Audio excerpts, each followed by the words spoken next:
Souria Hamia tient à remercier tout d'abord la mairie du 20e arrondissement de Paris pour son accueil et pour tout le soutien apporté à l'organisation de cet événement. Peu après le déclenchement de la révolution syrienne, dans le but de la soutenir auprès de l'opinion française. Mais aussi, de plus en plus, pour aider les Syriens en Syrie, en particulier les familles des martyrs, les familles des prisonniers et les familles des disparus, sans oublier bien sûr les réfugiés dans les pays voisins et lointains.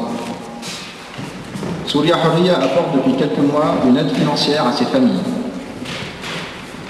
Si certains d'entre vous veulent y contribuer, nous vous fournirons les informations nécessaires autour de ce soutien. Ce soir, dans son engagement à soutenir la liberté, la démocratie et la liberté d'expression, Souria Hamia veut par cet événement commémorer pour la première fois, depuis des décennies, et publiquement, le 30e anniversaire du massacre de la ville de Hama. Ce massacre est considéré comme l'acte isolé le plus meurtrier commis par un gouvernement arabe contre son propre peuple dans le Moyen-Orient moderne, par la spécialiste américaine Robin Wright. Le silence a marqué ce massacre pendant des années, à cause de la répression du régime. Peu de témoins ont parlé, et ceci à visage couvert. Il y en a peut-être parmi nous ce soir. Nous ne connaissons pas à cette date le nombre exact de martyrs, des réfugiés ou des disparus. Les coupables de ce massacre restent en tout cas impunis. Ils demeurent en liberté en Syrie et partout dans le monde. Pour que le massacre de Hama ne se répète pas, pour que les massacres commis par les régimes actuels contre son propre peuple dans toutes les villes cessent, nous ne garderons plus le silence. Dénonçons les criminels. Merci.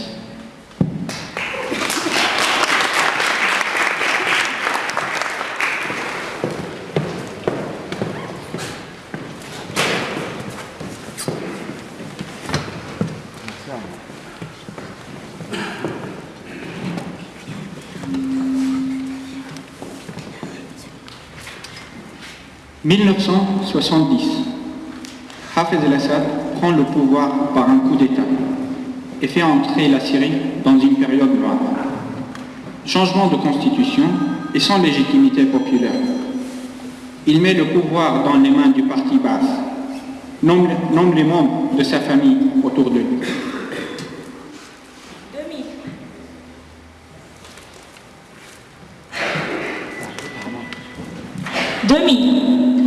Bachar el-Assad arrive au pouvoir par une violation de la constitution syrienne.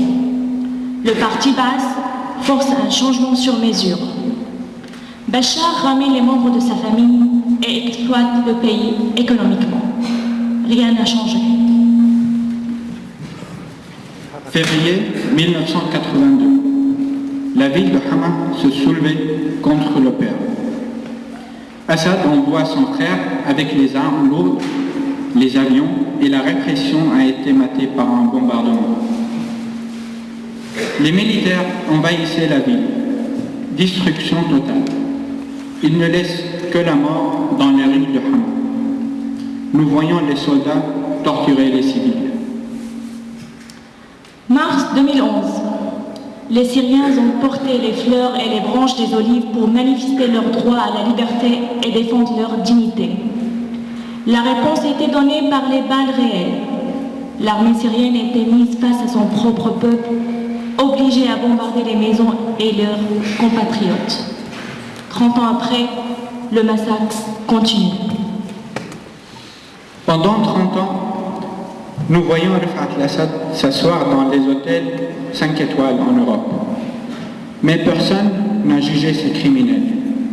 Et il est en toute liberté.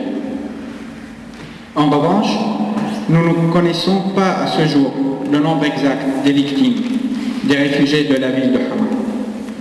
Nous ne connaissons pas non plus le destin et les droits de leurs héritiers. La vérité reste toujours obscure. Les criminels se vantent comme les révolutionnaires d'aujourd'hui. Pendant 11 mois de répression féroce, des fosses communes dans plusieurs villes, et le président Bachar Assad déclare ne pas être au courant qu'il n'a pas donné les ordres pour tuer les manifestants de la liberté. Certains ont décidé de quitter leur maison pour échapper à la machine de mort. Certains restent. Et le régime continue à tuer en pensant que cela lui permettra de survivre et le préservera dans le jugement de ces pays. 11 mois après, la révolution continue. Depuis 30 ans, la couverture médiatique était interdite suite à la complicité des grandes puissances qui prétendaient soutenir la lutte contre le terrorisme. Depuis 11 mois, et l'accès des médias est interdit. La couverture médiatique est assurée par des journalistes pro-régime. Malgré tout, certains journalistes ont risqué leur vie en rentrant clandestinement en Syrie. Malheureusement, certains l'ont payé au prix de leur vie. Et la complicité persiste. Merci. Hama est la 4e ville syrienne, arrosée par l'Oronte, la rivière rebelle, un adjectif qui convient si bien à cette ville. Avant 1982, la vieille ville de Hama devait être classée sur la liste des monuments historiques de l'UNESCO, comme patrimoine mondial de l'humanité. En février 1982, des troupes de l'armée syrienne ont complètement démoli Hama, et précisément la vieille ville. Regardons ensemble une brève histoire de cette ville.